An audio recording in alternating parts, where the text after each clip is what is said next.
Hi, I'm Dr. Jennifer Levine. Today we are going to be doing a full face facial rejuvenation on my beautiful patient here. And I'll kind of walk you through like what I do and how I do it. So first of all, as anyone can see, she's already very beautiful. And I think it's very important when patients are being treated that we don't take away the things that make them truly beautiful and we make them feel like they're just looking like their best self, which is actually not as easy as it looks sometimes. The other thing that we want to take into account is what we know is going on with facial anatomy due to aging. So we want to have those in the back of our mind so we can formulate a plan that is not only based on our aesthetic view, but also what we know is going on with the face on a physiological level. Okay, so the first thing that we always do before we do any evaluation is we look at the shape of the face. So the shape of the face is something that's registered by a more primitive part of our brain, so it's something that we look at first. And that's a judgment that we make in a millisecond, and we make that from 10 feet away. So having a face shape that is more oval or heart-shaped is actually a more indication of youth. So what does that really mean? What it means is that when we look at the face, that this upper projection should be larger than the lower projection of the face. So that usually means that we might have to make some adjustments to both the upper part of the face and the lower part of the face. So I always start with looking at the patient's face and noting any asymmetries. So we can see that this temple is probably a little more deficient than that temple, but there's a little more break in the cheek on this side than the other side. We're going to start by putting in some toxin. We're going to put some toxin into the masseter to narrow this, and also because she tends to grind and clench her teeth. And we're going to be putting some toxin into the neck because the platysma muscle is a depressor of the lower neck. So not only will it make the neck look better, but it will make the lower face look better and also help it age better. So I'm going to go ahead and mark that out now. So when I'm doing my injections, I always start with toxin first. This patient has some toxin in her upper face, which is still, bite, relax, which is still okay. And then we're just gonna relax, bite. So we're just gonna mark that out. And then tense your neck, tense.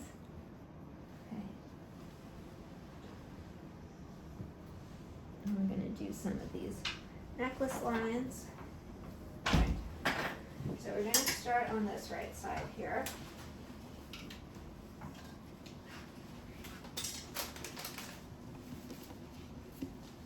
Relax, bite.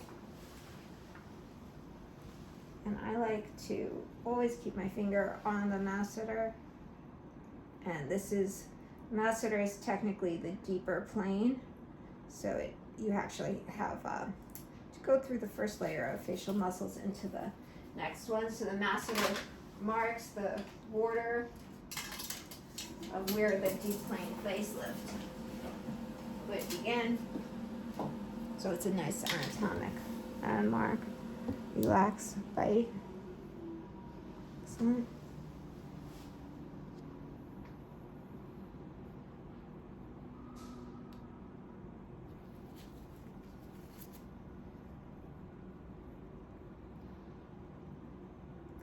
Now we're going to move on to the neck. So when I do these injections, they are usually fairly superficial.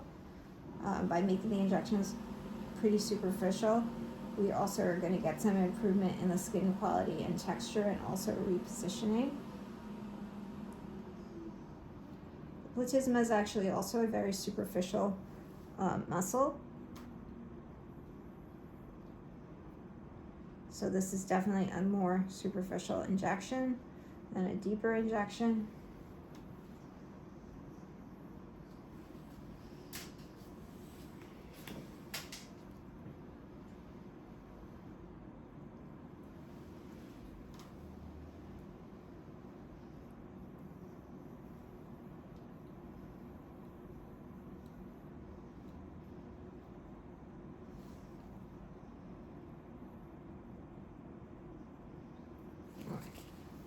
So we are done with that. We are now going to proceed to the facial injections. So I am somebody who does mark what I'm doing. I've heard there's many other very great injectors that don't mark or don't like marking. I guess maybe because I was more trained as a surgeon, we were kind of taught to mark everything before we did it. That's just part of my process. So you don't absolutely need to mark, but it kind of helps me personally like set up what I want to do and how I'm going to do it.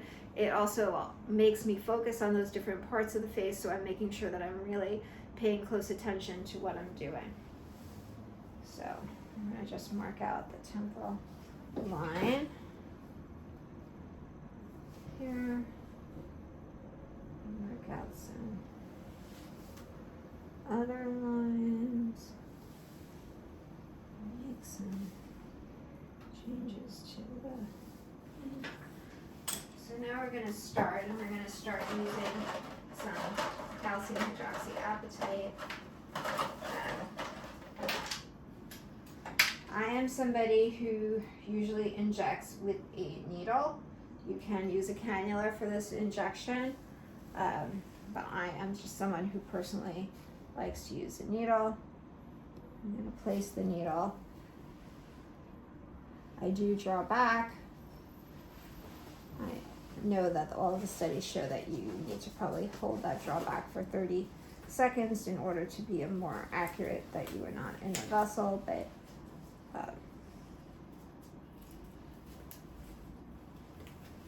I tend to do a very slow injection also.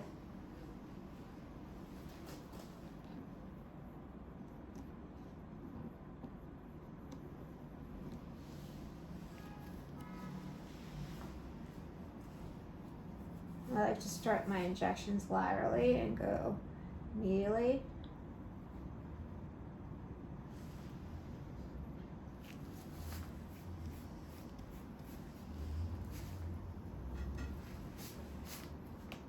How are you doing there? Good.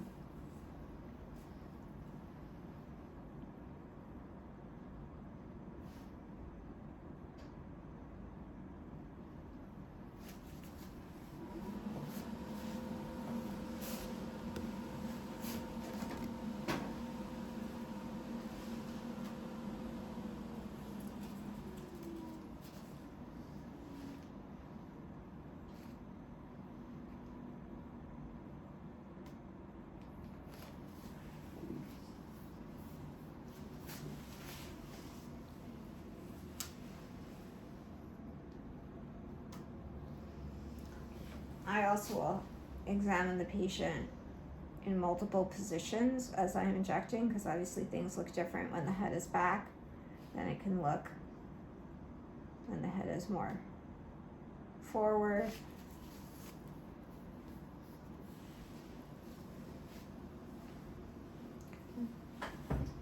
Just gonna go ahead and change this needle. So I like to change the needle as I'm injecting, because a sharper needle actually makes the injection a little more comfortable for the patient. So continue.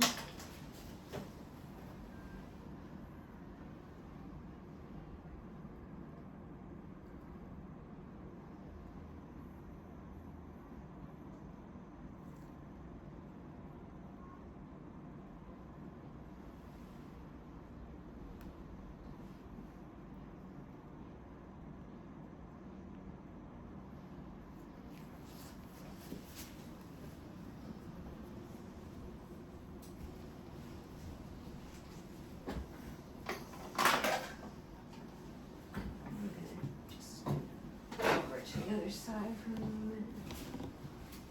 This other injection. So there should be a C-shaped highlight from the temple to the cheek, which is important to recreate.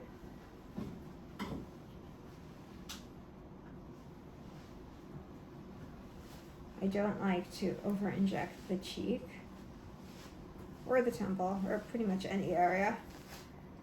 I do believe that less is more, but we do need a certain amount of product in order to create a change.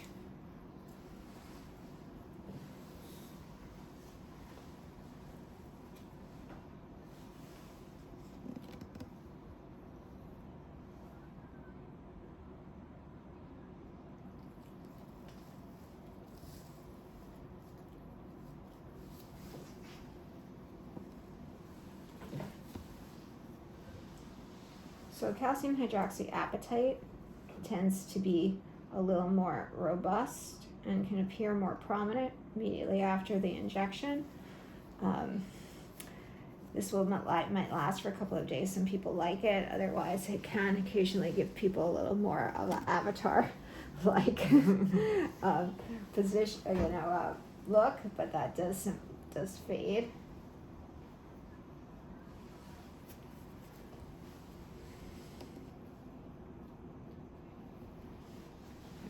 We're just going to go down here and add a little bit more product to the mandibular angle.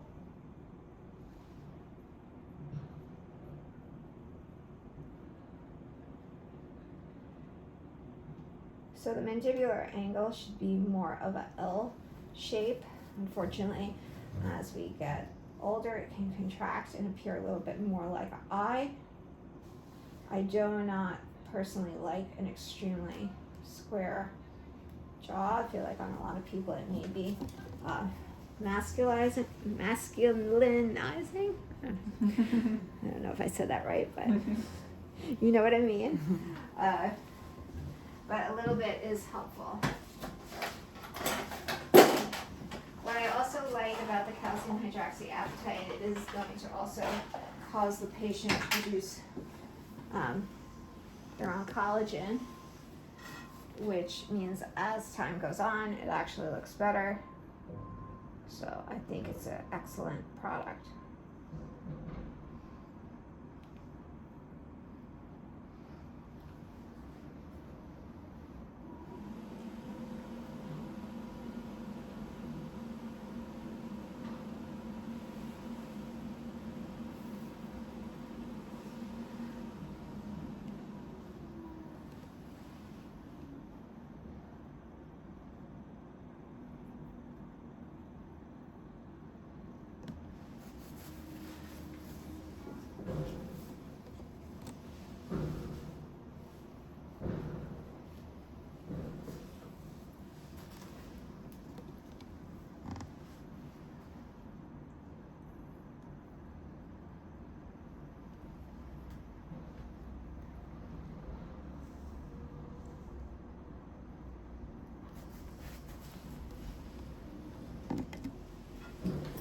Also going to put a very small amount in her chin. So if I look at the distance of her alar margin and also her cupid's bow, that's about the width of the chin that I would like. Her projection really isn't bad, nor is her chin length. So it's still going to be a very tiny amount of product.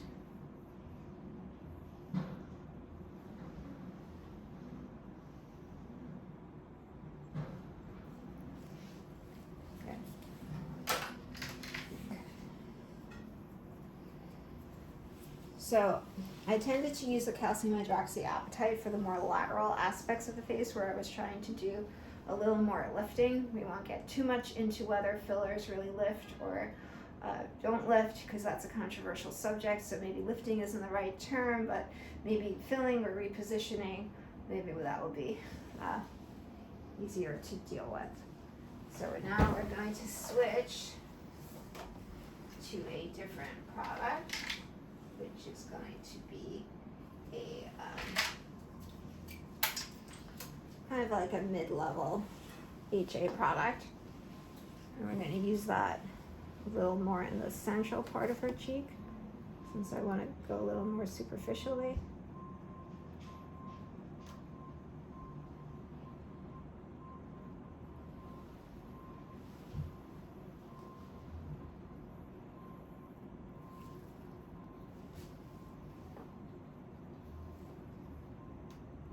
So often, in order to get the best contour, you might need a more deep and then a more superficial correction in certain areas, because obviously there are deep and superficial fat pads. So there's going to be volume loss on multiple levels. So often, in order to have the best results, you may need a product to go on multiple levels, and sometimes that may mean that you need more than one product to get the result that you want, and every patient is different.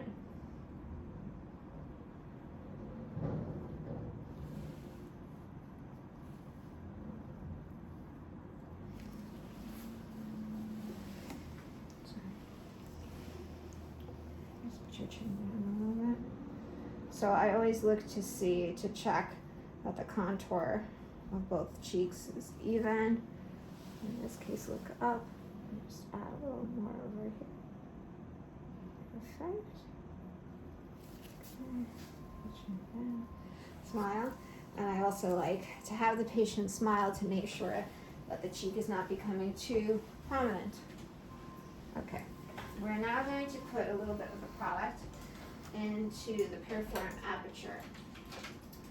The piriform aperture is at the top of the nasolabial fold, and it's area that we lose bone in. So often a little bit of product in this area is going to make the mouth look better and also support the mouth. So it's important that the mouth be supported before the lips are injected directly. So again, pull back.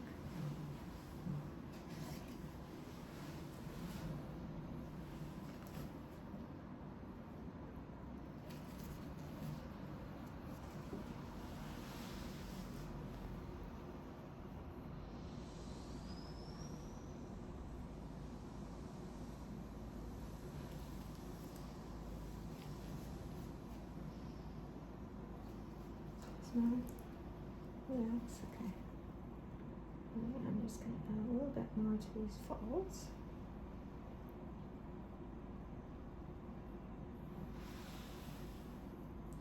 So often when we look at the nasolabial fold smile, there's two things that you could see. One is a fold, and the other is sometimes this patient has a little bit of crease, which is more of a superficial line. I'm not really going to go after and correct that, but a lot of times that's more prominent than the actual fold. And patients, smile again, relax.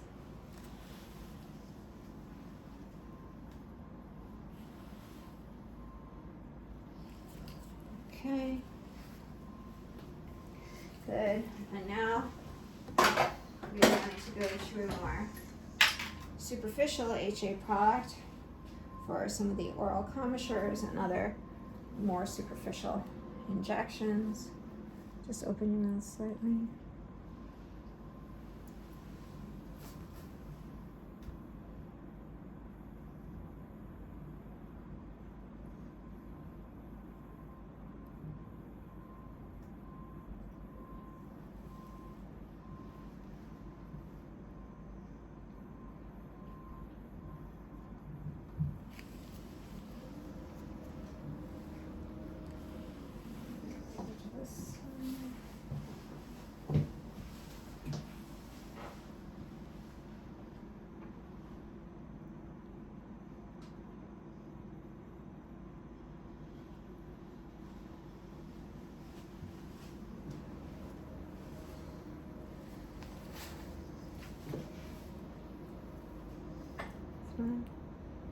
Relax.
finish.